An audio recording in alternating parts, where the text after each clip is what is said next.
তো আমি প্রথমে আসলে টাওইজম বলতে কি বোঝায় বা টাওইজম জিনিসটা কি, এটা প্রথমে হচ্ছে যে লাউজির ভাষাতেই বলি। হ্যাঁ, যে আচ্ছা।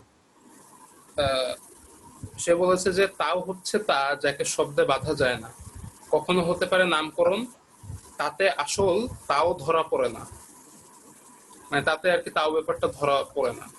শব্দের মাঝে পাওয়া যায় সীমিতকে, অসীম নামে ধরা দেয় না। যদি বা মুক্ত হও বাসনা থেকে তবে রহস্যকে পাবে, যদি পড়ে থাকো বাসনাকে নিয়ে কেবলই পাবে প্রকাশ্যকে। রহস্য আর প্রকাশ্য উৎস তো এক, এই উৎসের নাম অন্ধকার, অন্ধকারের ভেতর অন্ধকার, মূলমন্ত্র সবকিছু বোঝায়। আচ্ছা, আরেকটা আহ, আহ, তার এক হচ্ছে যে মানে এই জিনিসটা আসলে হচ্ছে যে এসেছে তার ওই যে তাও তে চিং, যে বিখ্যাত আর কি বইটা, ওটা থেকে। আরেকটা আছে সেটা আর কি বলি, সেটা হচ্ছে তাওয়ের কোনো পথ, কোনো বাধা পথ নয়, যে কথা সত্যই কথা সেও বাধা বলি নয়, যা নেই তাতেই শুরু এই আকাশ আর মাটি, যা আছে তা 10,000 প্রাণীর মা, এই থাকা না থাকার পরিবর্তনেই দেখা যায়, যা আছে তার সংকীর্ণতা, যা নেই তার রহস্য। এ দুয়ের উৎপত্তি এক কিন্তু নাম আলাদা, এই দুয়ের মাঝে আছে এক রহস্য, সকল রহস্যের রহস্য, সকল বিস্ময়ের প্রবেশপথ। আচ্ছা, অ্যাকচুয়ালি খুব বেশি একটা বোঝা যাচ্ছে না তাদের কথার আহ, ধরন থেকে, কিন্তু আমি যদি একটু বলতে চাই, কিছু কিছু কথা আবার ধরা গিয়েছে। যেমন এখানে আসলে সে বলতে চেয়েছে যে তাও হচ্ছে এমন একটা বিষয়, এটা তো তাওইজম, ঠিক আছে, বা তাওতে চিং, তাওতে চিং বলতে সহজে পথ বোঝায় বা হ্যাঁ। আচ্ছা, এখন সে বলছে যে তাও হলো এমন একটা এমন কিছু একটা যাকে আমি শব্দ দিয়ে আসলে মানে বাঁধতে পারবো না, যাকে হচ্ছে যে আসলে আহ, আমাদেরকে কি মানে অনুধাবন করতে হবে, এরকম আর কি সে বুঝাতে যাচ্ছে। আর সে বলতে যাচ্ছে যে শব্দের মাঝে হচ্ছে যে আসলে কোনো সীমিতকে পাওয়া যায়, অসীমকে শব্দের মাধ্যমে আসলে হচ্ছে যে ব্যক্ত করা যায় না।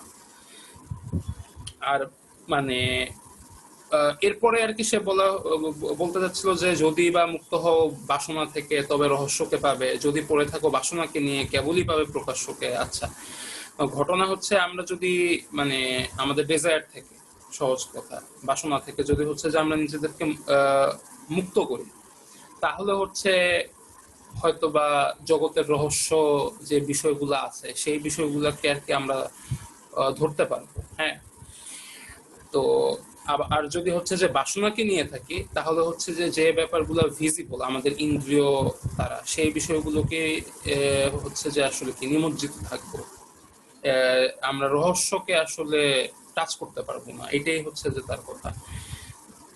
এরপর সে বলতে চেয়েছে যে রহস্য আর প্রকাশ্য উৎস তো এক, এই উৎসের নাম অন্ধকার। আচ্ছা, this is how it turns interesting. তারপর আবার সে বলেছে যে অন্ধকারের ভেতর অন্ধকার, মূলমন্ত্র সবকিছুকে বোঝা। আচ্ছা,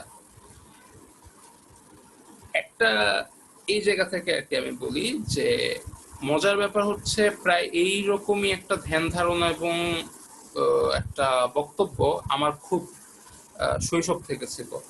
আমি অন্ধকারকে জ্ঞানের উৎস মনে করতাম। এবং আরো একটা মজার ব্যাপার যদি বলতে হয় সেটা হচ্ছে যে আমি ছোটবেলা থেকেই কিন্তু আসলে ছোটবেলা থেকে বলতে আমার কৈশোরের শুরু থেকে, আমার বয়স যখন 13, তখন থেকে আমার কিছু সেন্সিটিভিটি, এই সেন্সরি ব্যাপারে সেন্সিটিভিটি কাজ করা শুরু করে। যেমন আলো, শব্দ, তারপর হচ্ছে গন্ধ, এসব ব্যাপার হচ্ছে যে আমি খুবই সেন্সিটিভ হওয়া শুরু করি। এবং আমি হচ্ছে যে দেখা যেত যে রাতের বেলা আর লাইট জ্বালাতাম না। হ্যাঁ, আমি অন্ধকার, এবং স্টিল আমি কিন্তু হচ্ছে যে এই বিষয়টা আর কি আমার রয়ে গেছে, অন্ধকারের মধ্যে থাকি। হয়তো বা আমি বড় জোর ল্যাম্প জ্বালাই বা প্রথম প্রথম আমি মোমবাতি জ্বালাতাম, কোনো আর্টিফিশিয়াল যে কোনো আলোর উৎসকে আসলে হচ্ছে যে আমার সহ্য হতো না। এখন ওই সময় থেকে আমি হচ্ছে যে অন্ধকারের মধ্যে, অন্ধকার যে আসলে হচ্ছে যে আম, যে কোনো কিছুরই শুরু, অন্ধকার থেকেই যে যে কোনো কিছুর শুরু হয়, যে কোনো কিছুর জন্ম হয়। এবং মহাবিশ্ব কিন্তু, আমরা যদি তাকাই, মহাবিশ্বটা কিন্তু অন্ধকার, পুরোপুরি অন্ধকার। এই অন্ধকারের মাঝে কিন্তু হচ্ছে কিছু আলো জ্বলে ওঠে, ব্যাপারটা আর কি এরকম। হ্যাঁ। আহ, তো এই রকম একটা দৃষ্টিভঙ্গি, যে অন্ধকারের মধ্যে হচ্ছে যে আসলে সবকিছুর আদি উৎস, বা সবকিছুর হচ্ছে যে একটা শুরু, বা সবকিছুর হচ্ছে যে আহ, একটা একটা উত্তর আছে। হ্যাঁ, এরকম আর কি একটা ব্যাপার। তো সেও আর কি এরকম এরকম একটা ধ্যান ধারণাই কিন্তু রেজোনেট করেছে। ঠিক আছে।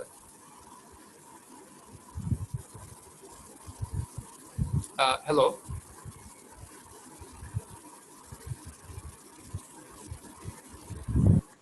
সো যেটা বলছিলাম যে এখন কথা হচ্ছে, যা হোক, আমরা আমরা মোটামুটি সে তার আসলে তাওতে চিং বা টাওইজমের যে বইটা, সেটা দেখা গিয়েছে যে হচ্ছে যে এরকম, ধরো প্রায় কয়টা, বেশ কিছু শ্লোকের মতো। হ্যাঁ, এরকম শ্লোক আছে, প্রায় 100টার বা কত হবে মনে হয়, 80-81টার মতো। হ্যাঁ, এটার আমি বাংলা একাডেমির একটা অনুবাদও আর কি আমার আমার কাছে আছে। তো আহ, আমি এই, হ্যালো, হ্যাঁ, এই প্রসঙ্গ সম্পর্কে আর কি আমি বলি যে যেটা হচ্ছে, আমার দেখা গিয়েছে যে একটা বিষয় উল্লেখ করতে হয়, সেটা হচ্ছে আমার লাইফে আমি যে ব্যাপারটা নিজে খুঁজে পেয়েছি, সেই ব্যাপারটা বা আমার মধ্যে তৈরি হয়েছে, আমার মধ্যে অরিজিনেট হয়েছে, সেই ব্যাপারটা দেখা গিয়েছে যে খুব কাছাকাছি সময় ওই রকম কিছু একটা আমি কিন্তু খুঁজে পেয়েছি। এরকম একটা ঘটনা ঘটেছে। টাওইজমের মতন একটা বিষয় যখন আমার মধ্যে এরকম মানে গ্রো করা শুরু করলো, টাওইজমটাকে জানার জানা ছাড়াই, যখন একটা আমি একটা যখন স্পিরিচুয়াল একটা জার্নি মাঝখান দিয়ে আর কি যখন যেতে থাকি, তখন কিন্তু আমি টাওইজমের যে থিমটা আছে, এই থিমটা কিন্তু আমার মধ্যে কাজ করে, যে অ্যাকচুয়ালি মানুষের মিনিং অফ লাইফ নিয়ে যখন হচ্ছে যে আমি ইয়ে করি, মানে এটা যখন একটা এক্সকারশন শুরু হয় আমার, মানে বিশেষ করে হচ্ছে যে আহ, ধর্মের আবরণ থেকে মুক্ত হয়ে যখন হচ্ছে যে আমি তখন আমার প্রথম জার্নিটা শুরু হয় একটা স্পিরিচুয়াল একটা way। তখন কিন্তু আমি টাওইজমটাকে ফিল করতে থাকি। এবং পরে আমি জানতে পারি যে আসলে এইরকম একটা জিনিস আছে, এটার নাম আসলে টাওইজম, বা এটা লাউজু বলেছে। লাউজু এরকম বিষয়গুলো নিয়ে কথা বলেছে। আচ্ছা, যাই হোক। তো এখন আমি চলে আসি যে আসলে লাউজুকে আমি কেন কেন আর কি তাকে হচ্ছে যে আহ, দার্শনিকদের মধ্যে একজন বড় ফিগার বলছে। আহ, বিষয়টা হচ্ছে,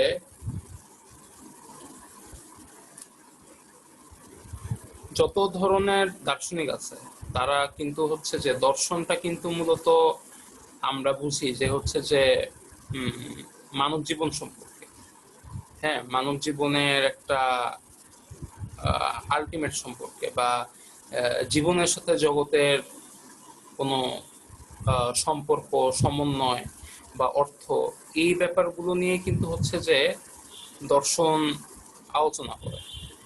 এখন টাওইজম, হ্যাঁ, টাওই এই লাউজুর যে আইডিয়াটা, ঠিক আছে, লাউজুর আইডিয়া, বা লাউজু যেভাবে এ, জীবনটাকে উপলব্ধি করেছে, জীবনটাকে ইয়ে করেছে, ঠিক আছে, এটা ঠিক আমি মনে করি যে মানে গৌতম বুদ্ধের ফিলোসফির চেয়ে বা বুদ্ধিজমের চেয়ে অনেক বেশি ব্যাপক। অনেক অনেক বেশি ব্যাপক, এবং বলা যায় হচ্ছে যে মানে ইনফ্যাক্ট অ্যাকচুয়ালি যে এই আমাদের হচ্ছে যে মানে মিনিং অফ লাইফের যে কোর ব্যাপারটা, এই কোর ব্যাপারটা কিন্তু ঠিক কেউ এইভাবে বলতে পারেনি। কনফুসিয়াস বিভিন্ন উইজডম দিয়েছে, কিন্তু সেই উইজডমটার সেই উইজডমটাকে যদি আমি বলি যে কোনো একটা একটা পয়েন্টে, একটা কথায়, বা একটা বিন্দুতে, একটা কেন্দ্রে হচ্ছে যে নিয়ে আসতে, একটা সুতায় গাঁথতে, যেটা থেকে হচ্ছে যে সবকিছুকে ব্যাখ্যা করা যায়, যেটা থেকে হচ্ছে যে সবকিছুর একটা ওয়ে পাওয়া যায়, এইরকম কোনো কিছু কিন্তু কনফুসিয়াসের মধ্যে স্পষ্টত আসে না। বুদ্ধিজমের মধ্যে আসলে আমরা যদি লক্ষ্য করি বুদ্ধিজম জিনিসটা কি, বুদ্ধিজম কিন্তু আলটিমেটলি তাওইজমের একটা এক্সটেন্ডেড ভার্সন বা তাওইজমেরই একটা অনুরূপ একটা ব্যাপার। এবং বরং টাওইজম যেভাবে বলে বা যেভাবে হচ্ছে যে টাওইজমের যে আসলে ব্যাপকতাটা, ওই জিনিসটা আসলে বুদ্ধিজমের মধ্যে অনুপস্থিত নেই। দেন তারপরে আর তাছাড়া বুদ্ধিজম এমন একটা জিনিস, তাওইজম একটা ফিলোসফি। তাওইজম ঠিক কোনো রিলিজিয়ন হিসেবে পালন করলেও এটা ঠিক রিলিজিয়ন হয় না, এটা হচ্ছে লাইফ ফিলোসফি। বুদ্ধিজম কিন্তু ঠিক লাইফকে ফিলোসফাইজ করার দিক দিয়ে আমি বলবো যে আসলে অতটা সার্থক না। সে কিছু কমেন্টমেন্টের মতন কিছু ব্যাপার আছে বা কিছু, হ্যাঁ সেখানেও কিছু দর্শন আছে বা হয়তো বা বুদ্ধিজম বলতে অন্যরা যা বোঝায় সেই জিনিসটা হচ্ছে কিছু কমেন্টমেন্ট আকার, লাইক যে 10 কমেন্টমেন্টস, যে ইহুদিদের যে এরকম একটা ব্যাপার আমরা জানি, তো এরকম কিন্তু একটা আলটিমেট নেই তার দর্শনের মধ্যে, ঠিক আছে। টাওইজমের দর্শনটা কিন্তু হচ্ছে একটা আলটিমেট থাকলেও এটা তো এটা টোটালি স্পিরিচুয়াল এবং একটা মিস্টিক্যাল একটা ব্যাপার, ঠিক আছে। মানে সে বলেছে কিন্তু টাওকে শব্দ দিয়ে আমরা আমরা বা ভাষা দিয়ে হচ্ছে যে আমরা ইয়ে করতে পারবো না, ব্যক্ত করতে পারবো না, ঠিক আছে। অথচ এই জন্য কিন্তু সে ভাষার ঠিকই একটা মাধ্যমকে নিয়েছে, কিন্তু সে কিন্তু টাওকে ডিফাইন করেছে যে আমরা টাওকে ডিফাইন করতে পারবো না, কিন্তু টাও টাও টাও হলে, টাও থাকলে, টাও কেমন, টাওকে কিভাবে ফিল করা যেতে পারে এই সম্পর্কে কিন্তু সে কথাটা বলেছে, which is amazing। আচ্ছা, এরপর আসি হচ্ছে যে অন্যান্য সময়ের দর্শনের কথা বা অন্যান্য দার্শনিকদের কথা, যে তাহলে এমন একটা প্রশ্ন আসতে পারে যে কার্ল মার্কস কেন এই লাউজুর চেয়ে বড় ফিগার হলো না। কার্ল মার্কস বড় ফিগার, কার্ল মার্কস লাউজুর চেয়েও বড় ফিগার হচ্ছে গত 200 বছরের কথা আমি যদি চিন্তা করি। কিন্তু লাউজু হচ্ছে গত মানে তার টাইমটা কত, সে প্রায় 2,500 বা 3,000 কত এরকম আর কি, 3,500 বছর আগের একটা ফিগার। কিন্তু সে যতদিন মানুষের এক্সিস্টেন্স থাকবে, যতদিন মানুষ এক্সিস্টেন্সিয়াল কন্টিনিউ করতে থাকবে, ততদিন পর্যন্ত হচ্ছে যে টাওইজম একটা পথ দেখাবে। টাওইজম সবসময় হচ্ছে যে প্রাসঙ্গিক থাকবে। টাওইজম হচ্ছে যে এই ব্যাপারটা আর কি এরকম, ঠিক আছে। এবং ইনফ্লুয়েন্স ব্যাপারটা হচ্ছে যে একটা যেমন কার্ল মার্কসের ইনফ্লুয়েন্সটা হচ্ছে যে একটা বিষয়, একটা একটা বিশেষ সময় এসে হচ্ছে যে মানুষের মানে একটা বিশেষ দিককে কেন্দ্র করে। কিন্তু আমি যদি বলি যে তা লাউজুর টাওইজম কিন্তু হচ্ছে যে যেখানে হয়তোবা যেমন হচ্ছে যে যেখানে সাম্য, যেখানে হচ্ছে যে সমাজের সাম্য যদি আমি প্রতিষ্ঠিতও করি, আমি যদি একটা ইউটোপিয়াকেও আমি তৈরি করতে পারি, সেই ইউটোপিয়ায় আমরা যা ফিল করতে পারবো, আমরা যা আসলে বা ইউটোপিয়া হোক না হোক, আমাদেরকে যদি হচ্ছে যে মেন্টালি পিস খুঁজে পেতে হয়, আমাকে যদি এক্সিস্টেন্সিয়ালি যদি হচ্ছে যে আমরা সব কিছু মিনিং বা সব উইজডম নিয়ে যদি হচ্ছে যে আমরা সামনে রাখি, সকল উইজডম থেকে যদি হচ্ছে যে আমরা একটা উইজডম তৈরি করতে চাই, তাহলে অ্যাকচুয়ালি সেই জিনিসটা যেটা দাঁড়াবে সেটা হচ্ছে যে এই টাও ব্যাপারটা, ঠিক আছে। মূল ব্যাপারটা এটা হচ্ছে যে এটা মেবি কার্ল মার্কসের দর্শনটা হচ্ছে যে আমাদেরকে ওই ওই একটা পথ, যে একটা হয়তো বা হচ্ছে যে একটা একটা অবস্থা থেকে একটা বেটার একটা পথ কিভাবে আমরা তৈরি করতে পারবো, সেই সেই দিকে হচ্ছে যে একটা ডিরেকশন, ঠিক আছে। কার্ল মার্কসের নিজের কথাই কিন্তু হচ্ছে যে ফিলোসফাররা এ পর্যন্ত বিভিন্ন জিনিসে ইন্টারপ্রেট করে এসেছে, কিন্তু পয়েন্ট হচ্ছে টু চেঞ্জ দ্য ওয়ার্ল্ড। বিশ্বকে পরিবর্তন করাই হচ্ছে যে আলটিমেট পয়েন্ট। এখন বিশ্ব তোমার কখনো পরিবর্তিত হতে পারে, কখনো পরিবর্তিত না হতে পারে, কখনো তুমি সেটা দেখে যেতে পারো, কখনো তুমি না দেখে যেতে পারো। কিন্তু ইন ইয়োর লাইফ টাইম তুমি যেমন হচ্ছে যে একটা কোড অফ লাইফ, ঠিক আছে, তাও একটা কোড অফ লাইফ দেওয়ার চেষ্টা করেছে। চেষ্টা শুধু করেনি, আমি বলবো যে হচ্ছে যে মানুষের ইতিহাসে এর চেয়ে বড় কোড অফ লাইফ আমি আর দেখিনি, এর চেয়ে বড় হচ্ছে যে দর্শন আমি আর কি দেখিনি। ঠিক আছে, এই কারণে আর কি আমি বলছি যে সে আর কি হচ্ছে যে যে এরকম গুরুত্ব, মানে সবচেয়ে গুরুত্বপূর্ণ একটা ফিগার। আচ্ছা আচ্ছা, ওই তাওইজম, এরপর কনফুসিয়ানিজম, এরপর হলো গিয়ে আপনার বুদ্ধিজম, এদের ভিতরে কিন্তু এক ধরনের সিমিলারিটিস আছে না? যেমন হ্যাঁ, similarities। ওই যে এর কথা, যেমন কামনা বাসনাকে করা, ত্যাগ করলে ওই যে মহানির্বাণ লাভ হবে, বা এই যে সত্যকে খুঁজে পাওয়া যাবে কামনা মুক্ত হলে। হ্যাঁ, এই ধরনের কনসেপ্ট গুলো কিন্তু প্রায়, হ্যাঁ, হ্যালো।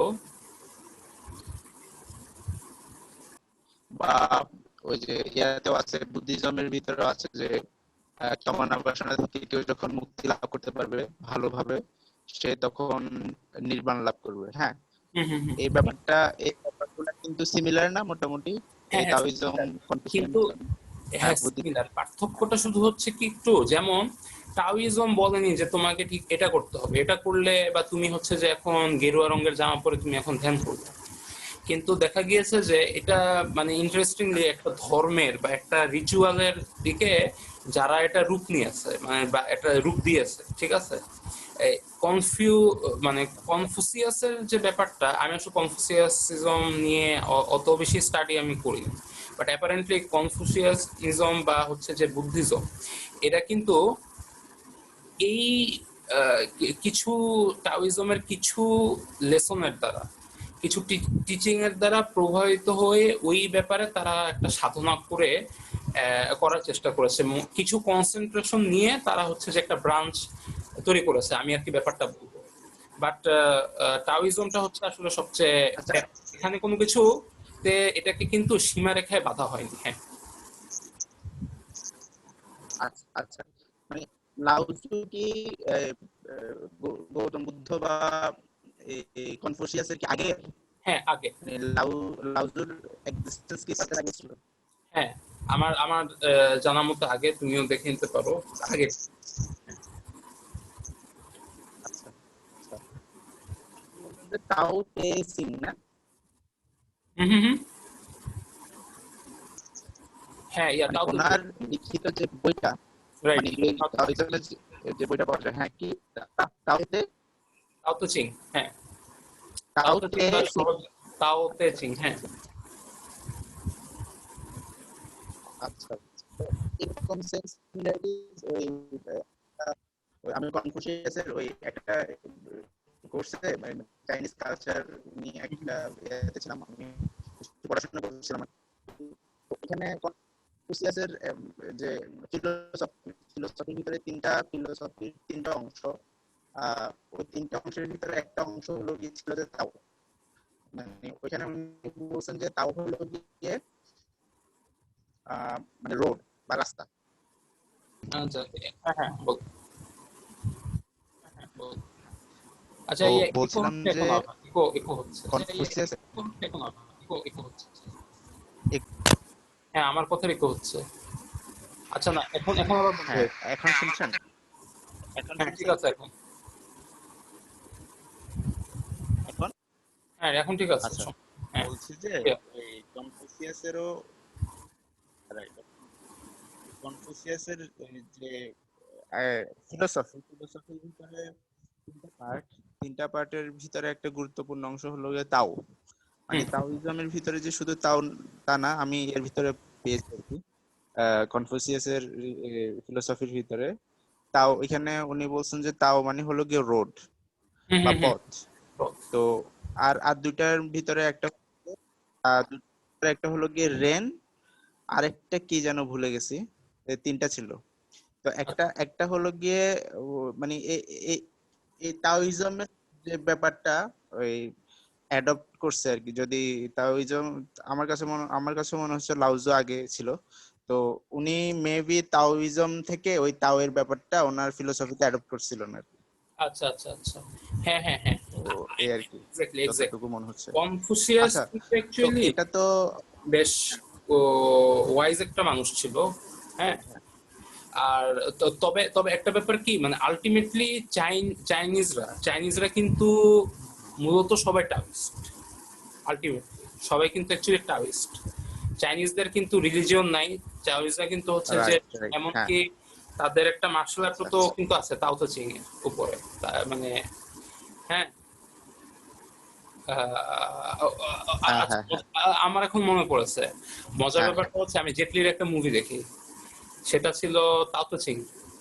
পরে ওটার ওই মুভির ফিলোসফিটা আমার কাছে খুব ভালো লাগে। আচ্ছা পরে আমি এটা এটা আমি সার্চ করি, আচ্ছা তারপরে হচ্ছে যে দেখি যে মানে লাউজুর এরকম একটা ব্যাপার আছে, ঠিক আছে। তখন আর কি আমার মানে আমি আর কি জিনিসটা আমার ইয়ে করে গ্র্যাব আচ্ছা করি, আমি আচ্ছা। জানতে পেরেছি। মানে মুভিটার নামই তাওতে চিং না? মুভিটার নামই তাওতে চিং না? মুভিটার নাম মেবি তাওতো চিং, আমি আসলে মনে পড়ছে হ্যালো, না। হ্যাঁ হ্যাঁ হ্যাঁ। বলছি যে, হ্যাঁ, আচ্ছা আচ্ছা আচ্ছা। তো ঠিক আছে, আচ্ছা, ওই আমাদের ওই যে আমরা যেটা ওই কি as above so below, so above as below নাকি হ্যাঁ কি হ্যাঁ নাম হ্যাঁ যেন? হ্যাঁ, as above আচ্ছা, so তো below, হ্যাঁ। ওইটাতে আপনি বললেন যে এটা কথা কাউকে, হ্যাঁ, এটা নিয়ে কারোর সাথে কথা না বলতে, হ্যাঁ, এটা কেন? আচ্ছা আচ্ছা, ওকে। ধরেন এমন সুন্দর একটা মেসেজ আমি কেন আরেকজনের সাথে শেয়ার করবো না?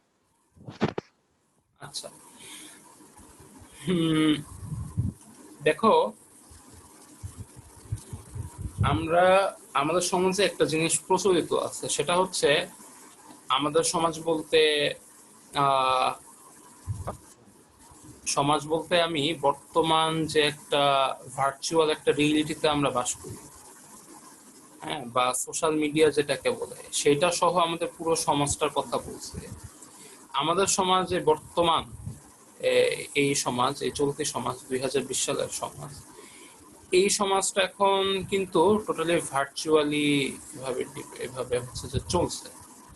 আগে দেখা যেত, লক্ষ্য করো, যে হুম, আমরা আমাদের মনের কথাগুলো বা আমাদের ভালো লাগা মন্দ লাগার বিষয়গুলো আমরা কিন্তু হ্যাঁ, একজন আরেকজনের মানে ব্যক্তি থেকে ব্যক্তিতে শেয়ার করতাম,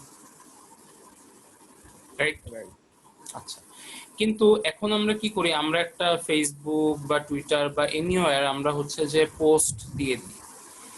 সেই পোস্টগুলো থাকে কিন্তু হ্যাঁ, বেশিরভাগ ক্ষেত্রে কোনো নলেজ বেস কিছু না। যে ধরো নিউটনের প্রথম সূত্রের ব্যাখ্যা তুমি কাউকে বোঝাচ্ছ, ব্যাপারটা ঠিক এরকম না, হ্যাঁ সেটাও আছে। কিন্তু আমরা মূলত যা করি সেটা হচ্ছে আমাদের ডে, আমাদের অ্যাক্টিভিটি, আমাদের লাইফ, আমাদের রিয়েলাইজেশন, আমাদের আবেগ অনুভূতি, এগুলোই কিন্তু বিভিন্ন রিয়াকশন আকারে পাবলিকলি কি করি, ব্রডকাস্ট করি। আচ্ছা, রাইট, আমার মতে হচ্ছে সমাজে আমি যে প্রিন্সিপালে বিশ্বাস করি, আমার প্রিন্সিপালটা হচ্ছে যে সোসাইটিতে আমরা জ্ঞানের প্রসার ঘটাবো, সোসাইটিতে আমরা নলেজ থাকবে ওপেন, বাট উইজডম যে জিনিসটা, নলেজ আর উইজডমের এখানে পার্থক্য আছে। উইজডম আসলে সবাইকে দেওয়ার মতো নয়, উইজডম সবাইকে দিতে হয় না। যে কেবলমাত্র তুমি নলেজ দিবা, নলেজ দেওয়ার পরে যে কেবলমাত্র মানে রাইট ক্যান্ডিডেট, সেই কিন্তু নলেজ থেকে উইজডমের দিকে আসবে, এবং তুমি কিন্তু তার সাথে on a personal level wisdom দিয়ে কানেক্টেড হবা। হিউম্যান ইন্টারাকশন বা একটা ইন্টেলিজেন্ট একটা বিং যদি একটা সোসাইটি ক্রিয়েট করে, সেটার আভ্যন্তরীণ ইন্টারাকশনটা এবং টোটাল ইন্টারাকশনের রূপরেখাটা আমি এভাবে চিন্তা করি, এভাবে বিশ্বাস করি, এবং এভাবে এভাবে হচ্ছে মানব সমাজ চলে এসেছে। এভাবে চলে না আসায় কি কি সমস্যা হয়েছে সেই বিষয়গুলো আর কি আমি উপলব্ধি করেছি। আমার তাই পদ্ধতিটা হচ্ছে যে তুমি নলেজ পাবলিকলি শেয়ার করো, নো প্রবলেম, কেউ এটা আসলে এমনিতে নিবেও না। কিন্তু তুমি এই ব্যাপারটা তুমি শেয়ার করবা, মানুষ হচ্ছে যে তোমাকে আসলে মানে ওই ব্যাপারগুলো গ্র্যাব করবে এবং রং ওয়েতে গ্র্যাব করবে। ব্যাপার হচ্ছে কি, তুমি দেখো, মনে করো হচ্ছে যে তুমি কখনোই চাইবা না যে তোমার দেশের সবচেয়ে সেন্সিটিভ ইনফরমেশনটা অন্য কেউ জানো। কারণটা কি, এইটা আসলে জানার বা এটার ওয়েট নেওয়ার ক্ষমতা সবার নাই, সবাই বুঝবে না। আমাকে যদি হচ্ছে প্রধানমন্ত্রী একটা কথা বলে, আমি হয়তো বা দেশের কথা চিন্তা করে মানে আমি চিন্তা করবো যে ঠিক আছে, এই জিনিসটা নিয়ে আমি কোনো বেশি শেয়ার না করি মানুষের সাথে। কারণ একটা দেশ বা একটা আমাদের মানব সমাজে বিভিন্ন শ্রেণীর, বিভিন্ন চিন্তাধারার, বিভিন্ন কোয়ালিটির, বিভিন্ন বৈশিষ্ট্যের মানুষ বাস করে, বিভিন্ন লেভেলের মানুষ বাস করে। এবং পাবলিক মানে হলো কি এভরিবডি। কিন্তু একটা জিনিস, এভরিবডির সাথে আসলে সবকিছু শেয়ারেবল না। কারণ সি, কেউ নলেজ নিতে ইন্টারেস্টেড না, অথচ মানুষ উইজডম নিতে ইন্টারেস্টেড অনেক সময়, বা মানুষ আরেকজনের ইনফরমেশন জানতে ইন্টারেস্টেড অনেক সময়। কারণটা খুবই ন্যারো এবং কারণটা বেশিরভাগ ক্ষেত্রে নেগেটিভ। ঠিক আছে, এ কারণে আমি বলেছি যে তুমি এটা শেয়ার করতে পারবা না। কজ প্রথম কথা হচ্ছে, যে জিনিসটা নিয়ে তুমি শিওর না, সেই যে আমি তোমার পার্সপেক্টিভ থেকে প্রথমে বলতেছি, এরপর আমি আমার কথায় আসবো, আরো মানে একটা সাবজেক্টিভ ব্যাপারে আসবো। প্রথমে তোমার পার্সপেক্টিভ থেকে বলি, যে ব্যাপারে হচ্ছে তুমি শিওর থাকবে না, সেই জিনিসটা তুমি অন্যের সাথে শেয়ার করলে সেই জিনিসটা আরেকজনও কিন্তু ওইটার যদি ভ্যালু দিতে না পারে, ওইটা মূল্য তোমার কাছে আরো বেশি কমে যাবে, আরো বেশি ড্রপ হবে। তুমি এই জিনিসটা নিয়ে দুই তিন জনের সাথে কথা বলে যদি দেখো তারা ইন্টারেস্টেড না, তখন তোমার কাছে মনে হবে যে জিনিসটা আসলে ইম্পর্টেন্ট কিছু না। বুঝতে পারছো একটা ব্যাপার? এবং এই জিনিসটা কিন্তু আমাদের সোশ্যাল এখন যে অ্যালগোরিদমটা চলতেছে, বা সোশ্যালি এখন হচ্ছে আমাদের যে ইন্টারাকশনের যে প্যাথওয়ে গুলো আছে, এটা কিন্তু এরকম হয়ে গেছে, এবং ভার্চুয়াল ব্যাপারটা কিন্তু এরকম হয়ে গেছে। এবং কেউ কিন্তু তোমার কাছে পার্সোনালি আসে আসলে আস করতেছে না, বা তুমি কিন্তু কাউকে সামনাসামনি হয়তো বা কোনো একটা জিনিস বুঝাতে গিয়ে তুমি হয়তো বা দেখা যাবে যে বলবা না, দেখা যাবে যে কথাটা কারোর সাথে হয়তো বা ফেসবুকে কোনো একটা মুভি সাজেশন বা এইভাবে হয়তো বা কথাটা বেশি আসারই সম্ভাবনা বেশি। ঠিক আছে, আচ্ছা। তো এখন কথাটা হচ্ছে, এ- এটা এটা এটা একটা সেন্স বললাম, আরো অনেক অনেক ভাবে বলা যায়, বাট আমি আমার ব্যাপারটাতে চলে আসি। উম ধরো, আহ, আমরা যখন কোনো কিছু আসলে আহ, উম, কিছু বিষয় আছে যে ব্যাপারটা হলো কি আসলে আমাদের নিজেদের মধ্যে, আমাদের নিজেদের অন্তরে নাচার করার বিষয়, এটা মানুষকে বলে বেড়ানোর ঠিক কোনো বিষয় না। ঠিক আছে, এই রকম টাইপের কিছু বিষয় আছে। আচ্ছা, এই মুভিটার সাবজেক্টটা এবং এই মুভিটা এমন ভাবে দেখিয়েছে যে তুমি একটা জিনিস লক্ষ্য করলে দেখবা মুভিটার রেটিংটাও খুব একটা ভালো না। মুভিটা আহ, মানে মুভিটার আসলে হচ্ছে যে মুভিটা খুব বেশি একটা স্প্রেড করে, মূল কারণটা কিন্তু এটাই যে আসলে মুভিটার মেসেজ বা মুভিটা আসলে সে যেভাবে বানিয়েছে এই জিনিসটা মানুষ ঢুকতে পারে নাই। সো এই জিনিসটা নিয়ে আসলে হচ্ছে যে মানুষকে মানে তুমি ঠিক বুঝায়ও বা কাউকে ওইভাবে তুমি ঠিক বলতেও পারবা না, এটা হচ্ছে যে একটা ব্যাপার। সেকেন্ড আরেকটা ব্যাপার হচ্ছে, আর অ্যাকচুয়ালি তুমি আসলে কেন বলবা না ভাইয়া, সেটা হচ্ছে যে ওই যে বললাম যে কিছু উইজডম যদি তোমার মধ্যে গ্রো না করে, কিছু কালচার যদি তোমার মধ্যে যদি একটা জিনিস হচ্ছে যে আগে তৈরি না হয়, যে অ্যাকচুয়ালি এই জিনিসটার মধ্যে কি ছিল বা অ্যাকচুয়ালি এই মেসেজটার মিনিংটা কি, দেখা যাবে যে এই জিনিসটা তুমি একটা অপাত্রে জানবে, অপাত্রে জানে কিন্তু হচ্ছে যে অপাত্রে এই জিনিসটার একটা অপচয় হবে। বাট এখানে আরো একটা বিষয় আছে, এখানে এটা তো ভালো পাত্রেও যেতে পারে। ঠিক আছে, কিন্তু কথাটা হচ্ছে আহ এতে তুমি আসলে উপকৃত হবা না, তুমি সামহাও হচ্ছে এই জিনিসটা লুজ করবা। বুঝতে পারছো? তুমি সামহাও এটা গেইন করার আগে তুমি যে পরিমাণ লুজ করে বসবা, ওটা থেকে আসলে তোমার আর এই চিন্তা বা বেনিফিট বা তুমি এটা গেইন করবা না। মজার একটা জিনিস দেখো, আমি এই জিনিসটাকে সিক্রেট রাখতে বলছি দেখে কিন্তু তুমি দেখছো, আমি তোমাকে আরো দুইটা মুভি সাজেশন দিচ্ছি, দুইটা তিনটা, তুমি কিন্তু এটাই দেখছো। আবার এটা দেখে কিন্তু এটা নিয়ে এখন কিন্তু আমরা আবার আলোচনা করতেছি, এবং এটা নিয়ে আলোচনার এই প্রসঙ্গটার কারণেই কিন্তু দেখা গেছে যে আমরা আরো ডিফারেন্ট আরো কিছু বিষয়, আরো আশেপাশে আরো কিছু সাবজেক্ট নিয়ে কিন্তু আমরা আলোচনা করতেছি। বাট আমরা এখন জিনিসটা যদি অন্য কোনো একটা ছবি হতো, সে টেনেট, টেনেট তো অনেক এখন ধরো হচ্ছে যে ক্রিস্টোফার নোলান বানিয়েছে, বিখ্যাত একজন ডিরেক্টর, এটা হচ্ছে যে এইরকম একটা ব্যাপার, এটা নিয়ে আলোচনা এটা নিয়ে কিন্তু হচ্ছে যে আমরা আলোচনা করতে পারতাম না, করে কিন্তু এটা নিয়ে আলোচনা করতেছে একমাত্র কিন্তু সিক্রেসির ব্যাপারে। আর ধরো ধরো সে মনে করো যে এবার চিন্তা করো, ধরো আমি একজন গুরু, আমি কিন্তু হচ্ছে যে তুমি একটা জিনিস চিন্তা করো, আবার একটু এনশিয়েন্ট কিছু ফিলোসফি বা একটু এনশিয়েন্ট কিছু ট্রেন্ডের দিকে আমরা যাই, তাও খুব এনশিয়েন্ট না, ধরো আজ থেকে 200-300 বছরের আগে এই জিনিসটা বেশ মানে কমনলি পাওয়া যাবে। সেটা হচ্ছে ওয়ান স্কুল অফ থট দেখা গেছে কিন্তু তার কিছু শিষ্যদের মধ্যেই ওই জিনিসটাকে বিল্ড আপ করার চেষ্টা করছে। সে যখন দেখতে পাচ্ছে যে মানে আদার মানে অন্যান্য নর্মাল পিপল ওই এডুকেশনের আওতায় আসার আগ পর্যন্ত সে কিন্তু তার ডিসাইপলকে বলতেছে যে হচ্ছে যে তোমরা এই জিনিসটা তোমাদের মধ্যেই রাখবা, অন্যদের মধ্যে হচ্ছে যে এই জিনিসটি করার দরকার নাই, ঠিক আছে? ব্যাপারটা হ্যাঁ, হ্যাঁ, এরকম। তো তো ওখানে আসলে যে কারণটা ছিল, এক্ষেত্রে আমার কারণটাও খুব বেশি ডিফারেন্ট না। আচ্ছা, আরেকটা ব্যাপার হচ্ছে মিস্টিসিজম এমন একটা জিনিস, মিস্টিসিজম আসলে হ্যাঁ, এমন একটা বিষয়, মানে মিস্টিসিজমটা কিরকম, বা মিস্টিসিজম বলো আর মিস্ট্রি বলো, হ্যাঁ, তুমি মিস্ট্রির মর্ম যে লোক বুঝবে না তার সাথে তুমি হ্যাঁ, কোনোদিন আসলে এইটা নিয়ে কথা বলবা না। এমনকি শুধু মিস্ট্রি না, এমন একটা উইজডমের কথাও বলো যে উইজডম কেউ বুঝবে না, তার সাথে তুমি একটা কথা বলতে গেলে তুমি বোকা হয়ে যাবে। রাইট। হ্যাঁ, এখন কথাটা হচ্ছে মানে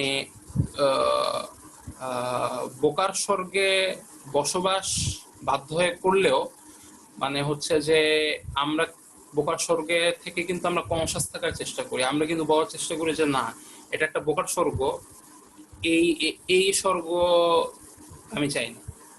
আমি এই জায়গা থেকে হচ্ছে যে আমি হয়তোবা প্রকৃত স্বর্গ, কথার কথা, বা হয়তোবা অনেক সময় চিন্তা করি যে বোকার স্বর্গে থাকার চেয়ে জাহান্নামকেও জানা ভালো, বা জাহান্নামে আছে এটাও হচ্ছে যে জানা ভালো, এরকম আর কি একটা, বা সচেতন ভাবে। তো ঘটনাটা হচ্ছে, ঘটনাটা আসলে এটাই।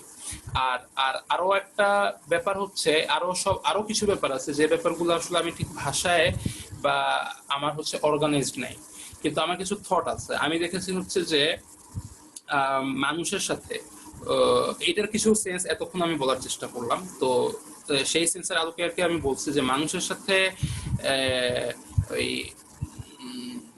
মানে নলেজ নলেজ বিল্ড আপ করার আগে ওই উইজডম নিয়ে বা এরকম কিছু বিষয় আছে যে বিষয়গুলো হয়তো বা সহজে বোঝা যায় না, বা এক চোটে বা এক দৃষ্টিতে সাধারণ চোখে যে জিনিসগুলো হচ্ছে যে বোধগম্য নাও হতে পারে, সেই বিষয়গুলো আসলে আলোচনা সবার সাথে করার মতো না, এবং সেই বিষয়গুলো আসলে নিজের মধ্যে যতক্ষণ না পর্যন্ত অর্গানাইজড হচ্ছে সেটাই হচ্ছে যে ততক্ষণ পর্যন্ত হচ্ছে ওইভাবে একটা স্মল গ্রুপের মধ্যে কাল্টিভেট করা বা কালচার করাটা বেটার, ঠিক আছে?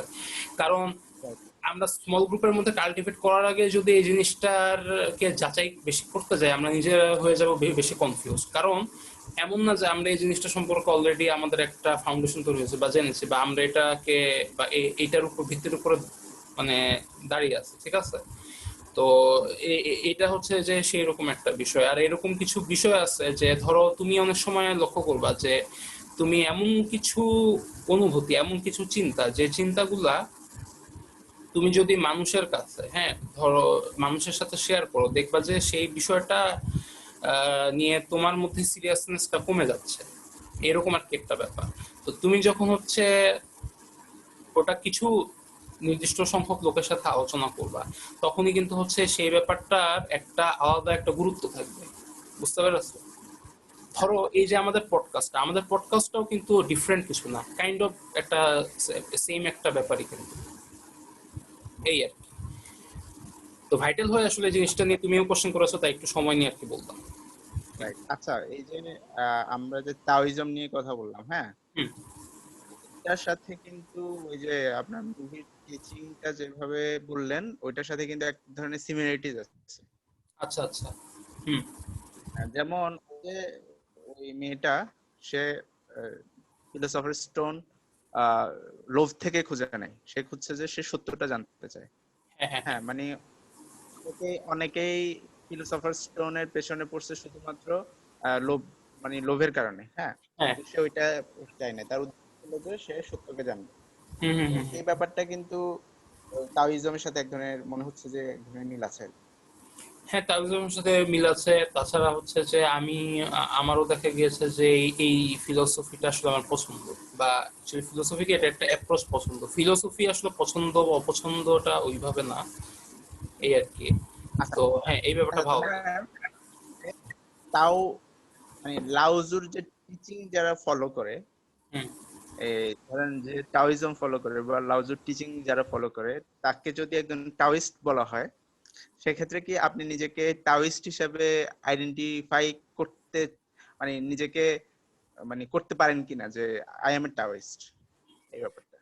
উম, আসলে মজার ব্যাপার হচ্ছে এই যে আমি যে একটা শ্লোক বা কবিতা অংশ তোমাকে বলেছে যে তাওকে কোনো শব্দে বাঁধা যায় না, তাহলে একজন মানুষ আসলে নিজেকে টাওইস্ট একভাবে বলা যায় যে বলতে পারবে না। আর আরেকভাবে যখন সে মানে, যেমন কেউ যদি নিজেকে মার্কসিস্ট বলতে পারে, কেউ যদি নিজেকে কমিউনিস্ট বলতে পারে, হ্যাঁ, রাইট। তাহলে তো সে মানুষটা আসলে নিজেকে টাওইস্টও বলতে কোনো বাধা থাকার কথা না, সেই হ্যাঁ, হিসেবে বলা যায়।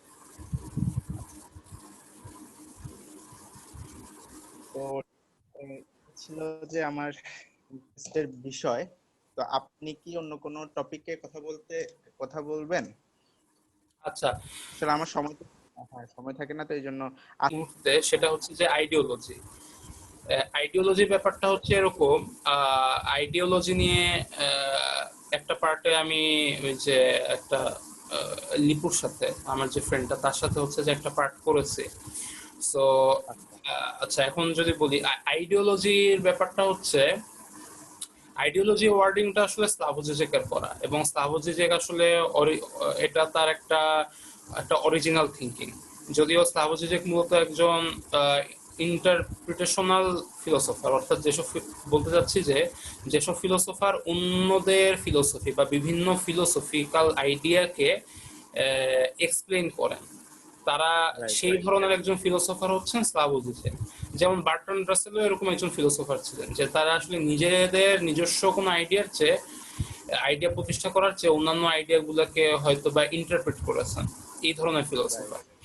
তো কিন্তু স্লাভোজিজেকের একটা বড় অবদান হচ্ছে, তিনি একজন চিন্তক বা ভাবক হিসাবেই আসলে বিখ্যাত। তো তার একটা বড় অবদান হচ্ছে আইডিওলজি বিষয়টাকে হ্যাঁ উপস্থাপন করা বা ডিফাইন করা। এখন আইডিওলজি ব্যাপারটাকেও আসলে অরিজিনাল থিঙ্কারদের একটা বিষয় আছে। বিষয়টা হচ্ছে, যেহেতু তারা একটা বিষয়ে নিজেদের মতন করে উপলব্ধি করেছেন, তাদের ভাষার এবং ব্যাখ্যা করার ভঙ্গি, এবং তাদের ব্যাখ্যা করার যে একটা মানে একটা স্টাইল, এইটা দেখা যায় যে এটা সাধারণ মানুষদের তাদের নিজেদের জায়গা থেকে, নিজেদের পরিচিত ধ্যান ধারণার থেকে ওই ব্যাপারটাকে রিলেট করাটা হয়ে যায় একটু কঠিন। অর্থাৎ যত বেশি অরিজিনাল একজন থিঙ্কার হবে, তার কথা কিন্তু মানুষ ধরতে পারবে তত বেশি কম। হ্যাঁ ঠিক রাইট। আছে, নর্মালি। এখন দেখা গিয়েছে যে স্লাভোজিজেকের এই ব্যাপারটা আমার ক্ষেত্রেও ঘটেছে। আমি দীর্ঘদিন আসলে স্লাভোজিজেক আইডিওলজি বলতে কি বুঝায় এটা আমি ইনটিউটিভলি আমি ধরতে পারছিলাম, কিন্তু আচ্ছা আমি ভাষার ভাষা দিয়ে প্রকাশ করতে পারছিলাম না, কারণ ওই অর্গানাইজেশনটা আমার মধ্যে আমার নিজের মতো করে তৈরি হয়নি। আমি তার কথা ঠিকই ইনটিউটিভলি বুঝতে পারছিলাম। আচ্ছা, য- আমার এটা তৈরি হয় হচ্ছে, আমি যখন আহ, আমি আমার নিজের আইডিয়ার সাথে, আমার আইডিয়া বলতে যা বোঝায়, আমার একটা চিন্তা ছিল যে মানুষ মানুষের সবকিছুই হচ্ছে আইডিয়া দ্বারা নিয়ন্ত্রিত। মানুষের হচ্ছে যে দুটা বিষয়, একটা হচ্ছে যে তার বায়োলজি কি বলে, অর্থাৎ তার জেনেটিক্স কি বলে। ঠিক আছে, সে জন্মগতভাবে তার যে বৈশিষ্ট্যগুলো আছে, জন্মগতভাবে যেমন তোমার দুইটা হাত, এখানে তুমি চারটা হাত তো বানাতে পারবে না। ঠিক আছে, কিন্তু এইটা হচ্ছে যে কি আমার অর্গানিজমিক বা বায়োলজিক্যাল বা জেনেটিক্যাল ব্যাপার স্যাপার বা ঠিক আছে, কিন্তু আহ, আমার বাদ বাকি যা কিছু আছে, আমার যে জগৎটা আমি দেখি, জগৎটাকে যেভাবে আমি পারসিভ করি, আমি যেসব ভ্যালুর উপরে দাঁড়িয়ে আছি, আমি প্রত্যেকটা বস্তুকে যে দৃষ্টিকোণ থেকে দেখছি, ঠিক আছে, আহ, হ্যাঁ, সব কিছুতে জড়িয়ে আছে কিন্তু আমি ওয়ার্ল্ডটাকে যেভাবে পারসিভ করেছি, ওয়ার্ল্ডটা নিয়ে আমার যে আইডিয়াটা আমি মাথায় তৈরি করেছি বা কনসেপ্টটা আমার সামাজিকীকরণ বা বেড়ে ওঠার সাথে যেভাবে গড়ে উঠেছে, সেই আইডিয়া চোখেই কিন্তু আমি সবকিছু দেখি। যে স্রষ্টায় বিশ্বাসী সে কিন্তু স্রষ্টার বিশ্বাসের দৃষ্টিতেই কিন্তু সবকিছু দেখে, খাওয়ার আগে সে বিসমিল্লাহ বলে খায়, ইত্যাদি ইত্যাদি, বুঝো কথাটা। এখন হ্যাঁ, এমনকি ধরো স্ত্রীর সাথে সহবাস বা হচ্ছে যে একটা নারী পুরুষের সম্পর্ক সে ওভাবে দেখে, বা বা হচ্ছে যে বা তুমি এভাবে যদি চিন্তা করো যে যা আমরা যদি আমরা ইউটোপিয়া থাকলে একভাবে জীবনযাপন করতাম, আমরা বাংলাদেশে আরেকভাবে জীবনযাপন করছি, এবং বা বাংলাদেশের সোসাইটি বা আমি একটা পুঁজিবাদী সমাজে এক ধরনের জীবনযাপন করবো, আমি যুদ্ধ বিগ্রহের মধ্যে আমি যেভাবে বেড়ে উঠবো, পৃথিবীটাকে যে রিয়েলিটি আমার সামনে আসবে, অর্থাৎ আমার আইডিয়া দিয়ে আমি টোটালি রেগুলেটেড, টোটালি আমি রিভলভ করি ওভাবে, টোটালি আমি হচ্ছে ড্রিভেন ওভাবে। এখন এই ব্যাপারটাই আসলে আইডিওলজি।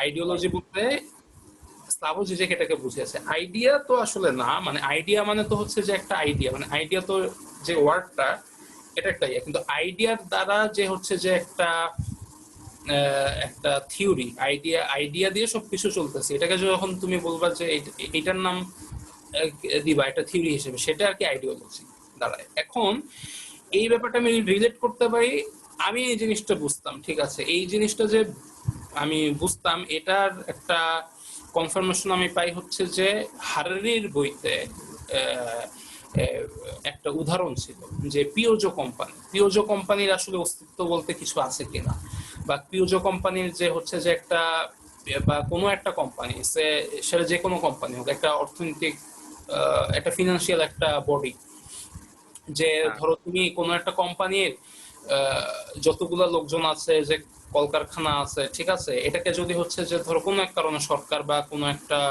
লিগাল বডি যদি বলে যে হচ্ছে যে এটা থাকবে না, তাহলে কিন্তু সবকিছু থাকার পরেও কিন্তু সেই জিনিসটা অস্তিত্ব নাই।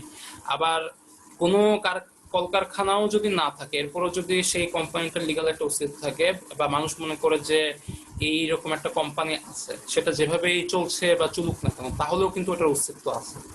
এখন এই রাইট। ব্যাপারটাকে এইটার আর কিছু উদাহরণটা দেয় ওই পিওজো কোম্পানিটা দিয়ে, ঠিক আছে, একটা মানে ইটালিয়ান একটা গাড়ির কোম্পানি আছে। এখন ওই এক্সাম্পলটা দেখতে গিয়েই আমি তখন বুঝলাম যে অ্যাকচুয়ালি আমার যে আইডিয়া দিয়ে যে আসলে আমরা সব আমাদের একদম বায়োলজিক্যাল লেভেল থেকে শুরু করে আমাদের টোটাল সোশ্যাল এবং সিভিলাইজেশনাল কনস্ট্রাক্টটা যেভাবে তৈরি বা এইভাবে যাচ্ছে, এই এবং এভলিউশনারি ভাবে, হ্যাঁ, হ্যাঁ, বিবর্তনিক যে এটা আসলে আমরা একটা বিল্ড আপ করে ভাবে এসেছে, আমি তার আইডিয়ার সাথে আমার আইডিয়াকে একদম ইয়ে করতে পারলাম, হ্যাঁ, আহ, হ্যাঁ, মানে মিলটা একদম সেভাবে খুঁজে পেলাম যে একই কথা। এবং তখন আবার আমার কাছে হিট হলো যে আরে এই কথাটাই তো আসলে কিন্তু স্লাভোজিক বোঝাতে চেয়েছে। তো যখন তিনটা ডট, তিনটা, একটা হচ্ছে যে আমার একটা ডট, আর একটা হচ্ছে যে ইউভাল নোয়া হারারির একটা ডট, আর একটা হচ্ছে যে স্লাভোজিজেকের একটা ডট, তিনটা ডট যখন আমি মানে দুটা ডট মিলানোর ফলে আমি আবার তৃতীয় ডটটাও আমার সহজে মিলে গেল, তো তিনটা মিলে একটা আইডিয়া পুরোপুরি চলে আসলো, যে আসলে পুরো ব্যাপারটা এই যে আইডিওলজি, ঠিক আছে। এখন হ্যাঁ, আম, কথা হচ্ছে যে এই কথাটা বা এই প্রসঙ্গটা আমাদের কোনো একভাবে এসেছে যে হয়তো বা ইমোর্টালিটি বা এরকম একটা প্রসঙ্গ আর কি তুমি উল্লেখ করছিলে, তো সেই জিনিসটা আর কি বলো যে ওই ওই ওই যে ইয়ের কথাটা যে তুমি বলতে চাচ্ছিলে যে ইমোর্টালিটির আইডিয়ার কথা বা ইমোর্টালিটির আইডিওলজি দ্বারা যে আমরা আসলে হচ্ছে যে ড্রিভেন, সেই জিনিসটা তুমি বলার চেষ্টা করছিলে। তো আমি আহ, আমি হ্যাঁ, আমি অবশ্যই একমত এবং আমি তো মনে করি যে শুধুমাত্র এটা শুধু আইডিওলজিক্যালি তো এটা ট্রু বটেই, তারপরও বায়োলজিক্যালিও এটা একটা ট্রু। এবং এই এই বিষয়টা নিয়ে হচ্ছে যে আসলে আহ, মজার ব্যাপার হচ্ছে মিশিও কাকু এই কথাটা বলেছেন, তার এরকম দুটো অডিও আছে, ঠিক আছে, যে এখানে উনি বলার চেষ্টা করেছেন যে হচ্ছে যে আসলে এর মধ্যে একটা কথা ছিল যে ক্যান্সারের একটা ব্যাপার।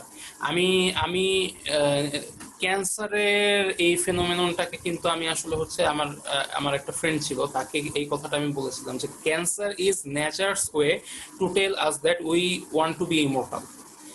ক্যান্সার জিনিসটা আসলে এমন একটা জিনিস, ক্যান্সারটা হলো এমন একটা ইমোর্টালিটি যেটাকে আমরা কন্টেইন করতে পারি না, যেটা আমাদের হচ্ছে লিমিটেড মোর্টালিটির সাথে কিছু অংশ যখন ইমোর্টাল হওয়ার শুরু করে সেই জিনিসটা মানে হচ্ছে যে কন্টেইন আমরা করতে পারি না। তাই সেই জিনিসটা কি আসলে হচ্ছে যে আসলে আহ, আমরা মারা যাই, ব্যাপারটা কি এরকম। ক্যান্সার কিন্তু হচ্ছে যে একটা ইমোর্টালিটির একটা ফেনোমেনন, বাট ওটা কথা না।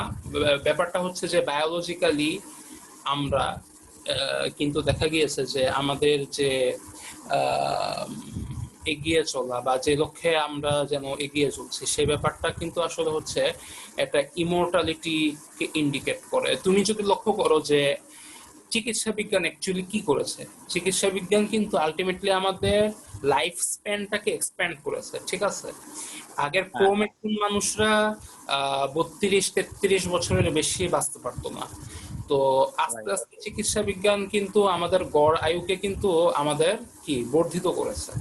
আগে একটা মানুষের মারা যাওয়ার যে বিভিন্ন অসুখে মারা যাওয়ার যে হার ছিল বা মারা যাওয়ার যে রিস্কটা ছিল, এখন কিন্তু দেখা যাচ্ছে যে মানে অ্যাক্সিডেন্টের কথা যদি আমরা বাদ দিই, এই ব্যাপারটা কিন্তু হচ্ছে যে আমাদের মানে বেড়ে গেছে।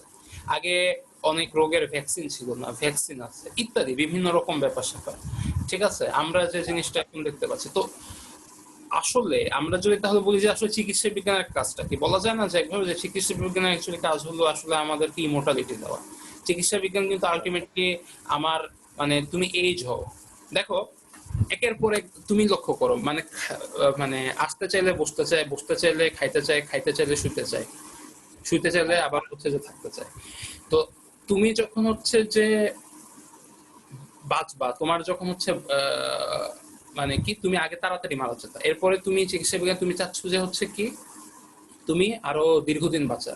তুমি যখন আরো কিছুদিন 60-70 বছর 80 বছর তুমি বাঁচতে পারছো, তুমি চাইবা হচ্ছে সুস্থ সবল ভাবে এই সময়টুকু বাঁচা। তুমি যখন সুস্থ সবল ভাবে এই সময়টুকু পার করতে চাইবা, তুমি চাইবা কি আলটিমেটলি তুমি কিন্তু চাইবা যে ফাউন্টেন অফ ইউথ পেতে। তুমি কিন্তু আলটিমেটলি চাইবা হচ্ছে যে তোমার এক্সপিরিয়েন্সটাকে এক্সটেন্ড করতে। এই যে এক্সপিরিয়েন্সকে এক্সটেন্ড করা, এখানেও কিন্তু ওই আমাদের আইডিয়া, আমাদের আইডিওলজি, আমাদের ইমোর্টালিটির আইডিওলজি এবং আমাদের বায়োলজিক্যাল যে একটা মানে একটা হচ্ছে যে একটা ইন্সপিরেশন, এই দুইটা কিন্তু হচ্ছে যে এই জায়গায় কিন্তু মিলিত হয়। আমরা কখনো কিন্তু দুর্বল হতে চাই না, আমরা সবসময় কিন্তু চাই যে হচ্ছে যে আমরা ইয়ে করি, আমাদের বডিও কিন্তু সেই জিনিসটা করতে চায় কিন্তু পারে না, ব্যর্থ হয়। তো দেখা গিয়েছে যে আমরা যদি সামহাও আমাদের যে একটা কথা আছে যে অ্যাকচুয়ালি যে অক্সিজেন আমাদেরকে বাঁচায় সেই অক্সিজেনই কিন্তু আসলে আমাদের মৃত্যুর কারণ। এই অক্সিজেনের কারণে কিন্তু আমাদের সেলগুলোর ইরোশন হওয়া শুরু হয়। এবং যে দুটো ভিডিওর কথা বলছি ওটার একটা তো উনি উল্লেখ করেছিল যে এই যে আমাদের অক্সিজেনটা যে বার্ন হয় সেটা কিন্তু মাইটোকন্ড্রিয়া। তো মাইটোকন্ড্রিয়াতেই যদি হচ্ছে যে আমরা জেনেটিক মাইটোকন্ড্রিয়ার যে হচ্ছে ডিএনএ আছে সেখানে যদি হচ্ছে যে আমরা কম্পিউটার সায়েন্সের হেল্প নিয়ে আমরা যদি হচ্ছে সেখানে কোড করতে পারি যে কিভাবে তাহলে আহ, আহ, আমাদের মাইটোকন্ড্রিয়া ক্ষয় হবে না, সেলের মাইটোকন্ড্রিয়াটা ক্ষয় হয়ে কিন্তু আমরা আসলে পাওয়ার হাউস যেটা ওটা তখন কিন্তু আমরা আর পারি না, মারা যাই ওটা যখন ক্ষয় হতে থাকে। হ্যাঁ তো সেটা যদি আমরা রিপেয়ার করি, হ্যাঁ আমরা তো আমাদের সবকিছু কিন্তু রিপেয়ার উপর ডিপেন্ড করে, ঠিক না। একটা বাচ্চা যদি তার বডি যদি কি বলে যে খাদ্য যে কি করে আমাদের অভাব পূরণ করে, আমাদের কি বডির ক্ষয় পূরণ করে, এরকম কিন্তু একটা বৈশিষ্ট্য। তো এই যে রিপেয়ার করা, রিপেয়ার যদি আমরা না করতে পারি তাহলে তো আসলে আমরা পরের দিনই বাঁচতে পারবো না। কিন্তু রিপেয়ার আমরা করতে পারছি কিন্তু আবার ক্ষয় হচ্ছে, এটা খুব স্লো। আমরা একটা তাই এভাবে ধীরে ধীরে আমরা কি স্লো ডেথের দিকে আমরা চলে যাচ্ছি। তো এখন ওই রিপেয়ার যদি আমরা করতে পারি তাহলে তো দেখা যাবে হচ্ছে যে আমাদের বারবার আমরা একই স্টেটেই মোটামুটি অলমোস্ট কন্টিনিউ করতে পারবো। আমার কোষের ক্ষয় হবে কিন্তু আবার এটা রিপেয়ার হবে, ক্ষয় হবে মানে এটা সাথে সাথে রিপেয়ার হয়ে যাচ্ছে। ঠিক আছে। তো এইটা ছিল হচ্ছে যে একটা কথা। আর আরেকটা বিষয় ছিল হচ্ছে যে লাইক ফাউন্টেন অফ ইয়ুথ নিয়ে, যে ইমোর্টালিটি আরেক আরেক নাম বা আরেকটা সিনোনিমাস ব্যাপার বলা যায় হচ্ছে ফাউন্টেন অফ ইয়ুথ। ঠিক আছে। তো এখন